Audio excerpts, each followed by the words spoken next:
Delhi Mumbai expressway દહેગામથી કિમ સુધીનો માર્ગ ટ્રાયલ બેઝ પર શરૂ, પુનગામ પોઈન્ટ બંધ રહેતા વાહન ચાલકોમાં રોષ. ભારતના મહત્વાકાંક્ષી પ્રોજેક્ટ એવા દિલ્હી મુંબઈ એક્સપ્રેસ વેનો ભરૂચ અને સુરત જિલ્લાને જોડતો એક મહત્વનો કિસ્સો આજથી વાહન ચાલકો માટે ખુલ્લો મૂકવામાં આવ્યો છે.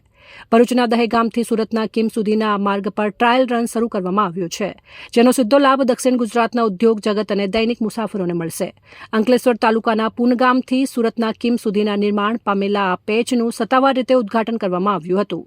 ડીસીસી ઇન્ફ્રાના senior project manager Arvind Kakkar, Rohtas Kumar, team leader Pramod Kumar તેમજ સ્થાનિક અગ્રણી રાજુ વાસંદિયા દ્વારા શ્રીફળ વધેરીને માર્ગને વાહન વ્યવહાર માટે પ્રસ્થાન કરાવ્યું હતું.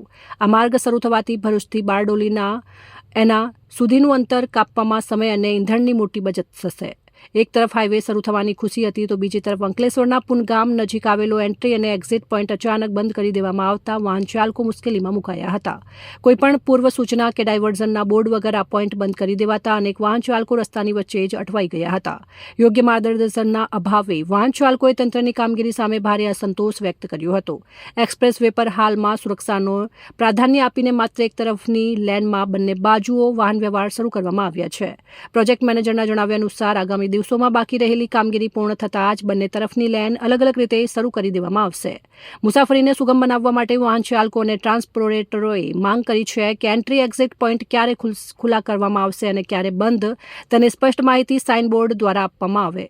યોગ્ય માર્ગદર્શન વગર એક્સપ્રેસ વે પર પ્રવેશવું જોખમી બની શકે છે, તેથી તંત્ર આ બાબતે વહેલી તકે સ્પષ્ટતા કરે તે જરૂરી છે. સાવરકુંડલાથી ધર્મેશભાઈ ડ્રાઈવર, આપણી દૂધની ગાડી છે. આ એક્સપ્રેસ પુનગામથી જે એક્સપ્રેસની કટ આપેલી હતી એ કટ આજથી ઓચિંતાની બંધ કરેલી છે. સવારે ગાડી ચાલુ જ હતી એકચ્યુઅલી, અને આજ અત્યારથી જ બંધ કરેલી છે. બરોડાથી એક્સપ્રેસ વે પુનગામની કટ આપી છે. આ કટ બંધ કરવાનું કારણ શું છે?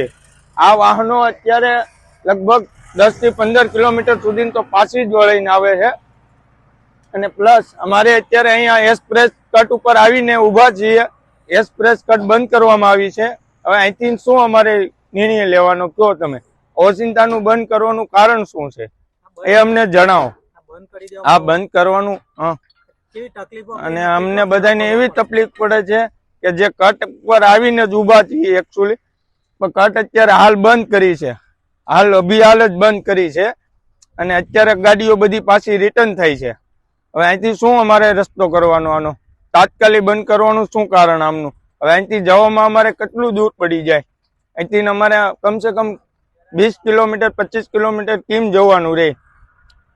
જ્યાં સુધી કોઈ રસ્તો જ નથી, બીજું કોઈ ઓપ્શન જ નથી અહીંથી રિટર્ન જવામાં. એટલે ઓચિંતાની પુનગામ વાળી કટ બંધ કરવામાં આવી છે. અમારી એવી માંગ છે કે આની તાત્કાલિક નિર્ણય કરે. રિપોર્ટર અંગુની જાકીર, પ્રદીપ તંત્રાલ, ન્યૂઝ ભરૂચ.